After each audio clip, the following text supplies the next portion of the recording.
औज़ुबिल्लाहिमिनश्शैतानिर्रजीम बिस्मिल्लाहिर्रहमानिर्रहीम। अस्सलाम वालेकुम व्यूअर्स, आज हम बात कर रहे हैं 11वीं शरीफ के हवाले से। 11वीं शरीफ की हकीकत बरे सगीर पाको हिंद और बांग्लादेश और दुनिया के दीगर खित्तों में जहां सिलसिला कादिर ये मुतअल्लिकीन और मुतवस्सिलीन रहते हैं, वहां 11वीं शरीफ की महफिल का खास एहतमाम दिखाई देता है। बरे सगीर पाको हिंद और बांग्लादेश और दुनिया के दीगर खित्तों में जहां सिलसिला कादिर ये के मुतअल्लिकीन और मुतवस्सिलीन रहते हैं, वहां 11वीं शरीफ की महफिल का खास एहतमाम दिखाई देता है। इस मौका पर अमूमन जिक्र की महफिल मुनाकिद होती है, जिसमें कलाम पाक की तिलावत की जाती है। हजरत शेख अब्दुल कादिर जिलानी रहमतुल्लाह मारूफ बड़े पीर साहब की करामात और हालात जिंदगी का बयान होता है। नातें पढ़ी जाती हैं, लोगों में शीरनी तकसीम की जाती है, यहाँ खाना खिलाया जाता है। आम तौर पर लोग ये समझते हैं कि 11वीं शरीफ हजरत बड़े पीर साहब रहमतुल्लाह अलैहि का यौम उर्स है। ये ख्याल दुरुस्त नहीं है। 11वीं शरीफ की हकीकत ये नहीं है। 11वीं शरीफ दरअसल हजूर सल्लल्लाहु अलैहि वसल्लम को हदिया सवाब पेश करने का एक तरीका है, जो हजरत शेख अब्दुल कादिर जिलानी रहमतुल्लाह अलैहि ने शुरू किया। हजरत बड़े पीर साहब रहमतुल्लाह अलैहि हजूर पाक सल्लल्लाहु अलैहि वसल्लम की खिदमत अक़दस में हर माह साले सवाब के लिए कमरी महीने की 11 तारीख को एक मजलिस और दावत का एहतमाम करते थे।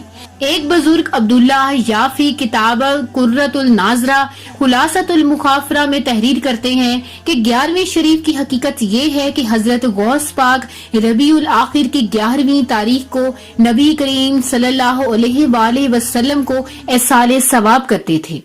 ये तरीका इतना मकबूल हुआ कि आप रहमतुल्लाह अलैहि ने हर माह 11वीं तारीख को इसका एहतमाम शुरू कर दिया। रफ्ता रफ्ता एसाले सवाब का ये तरीका बड़े पीर साहब रहमतुल्लाह अलैहि की 11वीं के नाम से मशहूर हो गया। अब हजूर गौस पाक रहमतुल्लाह अलैहि का उर्स भी 11वीं रबीउस्सानी को मनाया जाता है। हालांकि आप रहमतुल्लाह अलैहि की तारीख विसाल 17 रबीउल अव्वल है। बड़े पीर साहब के इस अमल की पैरवी में कई बुजुर्गाने दीन भी 11वीं शरीफ को बहुत एहतमाम से मनाते रहे हैं। हजरत शेख अब्दुल हक दहलवी रहमतुल्लाह अलैहि की किताब अखबारुल अखयार में एक बुजुर्ग शेख ईमान पानीपती रहमतुल्लाह अलैहि का तस्करा हुआ है। दहलवी साहब रहमतुल्लाह अलैहि लिखते हैं कि शेख इमाम पानीपती रहमतुल्लाह अलैहि जो ग्रोह औलिया में बुलंद मर्तबा और पाया अर्जुमंद रखते थे, रबीउस्सानी की 11वीं तारीख को हजरत गौस और सकलैन का उर्स किया करते थे और बड़ी मिकदार में खाना तकसीम करवाते। हजरत बड़े पीर साहब रहमतुल्लाह अलैहि के मिज़ार मुबारक पर 11वीं शरीफ की महफिल का अहवाल हजरत शाह अब्दुल अजीज मुहद्दिस दहलवी रहमतुल्लाह अलैहि ने भी बयान किया है कि मलफूसात अजीजी में तहरीर फरमाया है कि हजरत गौस आजम रहमतुल्लाह अलैहि के रोजा मुबारक पर 11वीं तारीख को बादशाह वगैरह शहर के अकाबरीन जमा होते थे। नमाज असर के बाद मगरिब तक कलामुल्लाह की तिलावत करते और हजरत गौस आजम रहमतुल्लाह अलैहि की मद्दाह में कसाइदे और मुकब्बत पढ़ते। मगरिब के बाद सजादा नशीन दरमियान में तशरीफ फरमा होते और इनके इर्द गिर्द मुरीदीन और हल्का बगूस बैठकर जिक्र जहर करते। ऐसी हालत में बाज पर वजदानी कैफियत तारी हो जाती। इसके बाद ताम शीरीं जो नयाज की तैयार होती थी तकसीम की जाती और नमाज इशा के बाद लोग रुखसत हो जाते। शेख अब्दुल हक मुहद्दिस दहलवी रहमतुल्लाह अलैहि फरमाते हैं, हमने अपने सरदार इमाम आरिफ कामिल शेख अब्दुल वहाब कादरी रहमतुल्लाह अलैहि सलाम को हजरत गौस आजम के यौम उर्स 11वीं शरीफ की मुहाफजत और पाबंदी फरमाते हुए देखा। इलामाए अजी हमारे शहरों में कई मशाइख के यहाँ भी 11वीं शरीफ मशहूर मारूफ थे। हजरत मौलाना सैयद इस्माइल दहलवी रहमतुल्लाह अलैहि एसाले सवाब करने को बाइस से रहमत समझते हैं।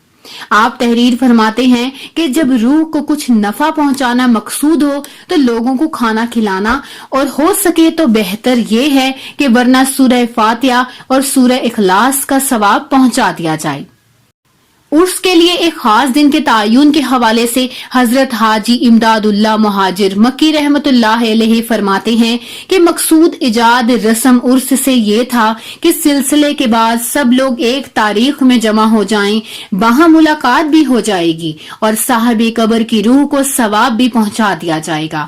11ویں شریف کے حوالے سے یہ بات واضح رہنی چاہیے کہ قمری مہینے کی 11ویں تاریخ کو ایصال ثواب کرنا نہ فرض ہے نہ واجب، بلکہ ایک کار خیر ہے اور بزرگان دین کا معمول رہا ہے۔ 11ویں شریف میں کچھ دعائیں اور ذکر کیے جاتے ہیں۔ ایصال ثواب کا ایک طریقہ یہ بھی ہے کہ 11 مرتبہ سورہ فاتحہ، 11 مرتبہ سورہ اخلاص، ایک مرتبہ سورہ کافرون اور سورہ فلق اور سورہ ناس پڑھیں۔ اس کے بعد 11 مرتبہ درود شریف پڑھ کر اس کا ثواب حضور نبی کریم صلی اللہ علیہ وآلہ وسلم کی خدمت میں پیش کیے جائے اور دعا کی جائے۔ صحابہ کرام رضی اللہ تعالی عنہ، اہل بیت، ازدواج محترات، حضرت بڑے پیر صاحب رحمت اللہ علیہ اور تمام اولیاء رحمت اللہ علیہ کو ایصال ثواب کیا جائے۔ اس موقع پر حسب استطاعت شیرنی یا کھانا لوگوں میں تقسیم کیا جائے یا غریبوں کو صدقہ کیا جائے۔ آخر میں بہت پیاری دعا کے ساتھ اختتام کروں گی کہ اللہ پاک آپ کا اور ہم سب کا حامی و ناصر رہے اور ہمارے نبی کریم صلی اللہ علیہ وآلہ وسلم کے صدقے ہم سب کی مدد فرمائے۔ آمین ثم آمین۔